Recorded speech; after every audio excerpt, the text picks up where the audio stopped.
Good morning, everyone.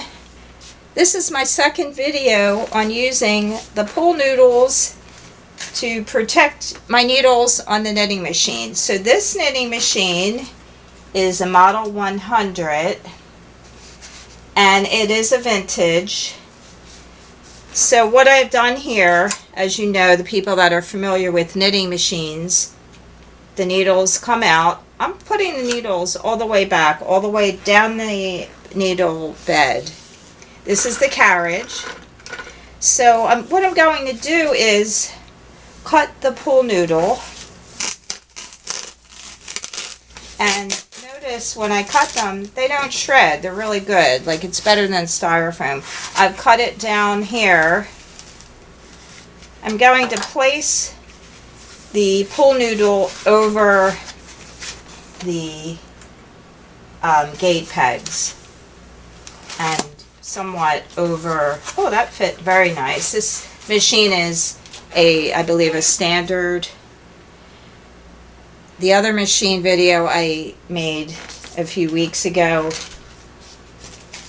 that machine is the bulky machine, I believe. So I'm going to just slide the whole machine over a little bit so that you can see. Now actually the carriage is locked. When I place this pool noodle on this side, the carriage isn't going to move. I don't know if this machine has the locks for the carriage, or there's so many parts to these things. They're really complicated. They're fascinating. So what I'm going to do on this one is I'm going to cut the pool noodle. Let me just move it over a little bit so you can maybe see the end. Let me just... Alright, well that's a little bit better. This is the end right here. Alright, I think that's good view. So I'm just going to measure. I'm going to take my knife. This is a serrated knife, just for my kitchen. I will wash it before I use it again for the cooking. But you can probably get a craft knife. Alright, so what I do is I just cut down the middle. There is a hole in the end, so when I slice this, I'll only go into this part. So here I go. I'm going to slice it all the way. And I'm going to place the pool noodle. Let me just separate it a little bit here. And separate it. I'm placing the pool noodle over the gate pegs. And actually this might be better if you do this in sections of the pool noodle. You don't have to actually use one length of pool noodle for the entire needle bed. See, it's a little bit more difficult. Actually, I'm going to cut this in half. You learn as you go, right? So I cut it. And now I'll just take it in sections. That's a little bit easier to manage. There we go. Alright, so see how it fits nicely over the edge. It's not going to come off. This machine did not come with a box. When I bought it, there was a cardboard box. What I meant to say was the machine didn't arrive with a case. And I don't know if it actually has a case, this model. So all the needles are back. And they can, actually I'm pushing them, they can come out, but that's okay, they're protected. Nothing's going to bend them because of the pool noodle. So the carriage isn't really going anywhere. I mean, it's not going to slide off now. And the next thing I want to show you is this is a cast-on comb. And you're probably familiar with the cast-on comb.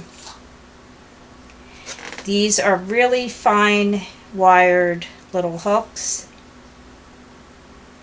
And I'm going to place the pool noodle over them also, because I do have a cast on comb that was included in a machine I had purchased, and some of these little wires were bent a little bit, but I did straighten them out with like a plier. So let's see, I need a longer one. Again, there's no real scientific method to this, but I am taking the pool noodle, I'm measuring how far, and I'm just cutting. And again, I will slice down the middle and open this up. Now in the other video for the bulky machine, I did cut more of the pool noodle, like here. I made another slice to open this up more, but since this is a smaller needled machine, so I'm just going to take the cast on comb. Now this is my own idea. I have watched videos on different pool noodles for making boats and all kinds of things. It's really fascinating. So now there is a danger of it falling out. So what I probably will do is get a piece of tape or rubber band it and just keep it from falling out the opening. So here's a rubber band. I'll take the rubber band and there, it's not going to fall out. It's protected. And another thing you can do, what I just thought was, you can write on these. There's a Sharpie or any marker, and you can write casts hyphen on, whoops, that doesn't look like an N, comb, C-O-M-B, cast on comb. Now you know what's in there. You don't have to take it apart, and you could even write like the name of the machine. You could just say, I hope I'm getting this right.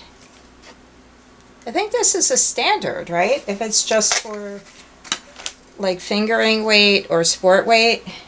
So you could write standard, but actually I don't know if you can use the cast on comb for other size machine. You might want to leave me a comment in this section below and let me know about that. So now we know cast on comb, and even on these I can write model 100. Alright, so you can write things on here, and I believe this is a brother. Right, brother.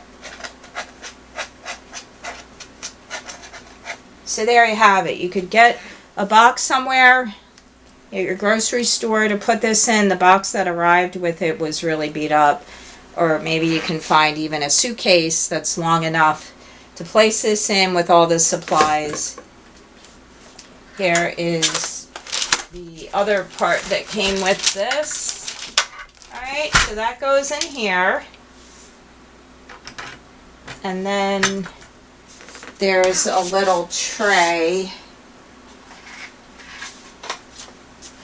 that fits in there, and that holds the yarn. But this isn't a lesson about the knitting machine and how to use it. I just wanted to show you how you can write things on this. I love this idea. I think it's great. So if you reference this idea, send them back to my video, please. Thank you. I really appreciate it. It was great that you tuned in. I really love you guys. I hope you have a wonderful day. Bye-bye.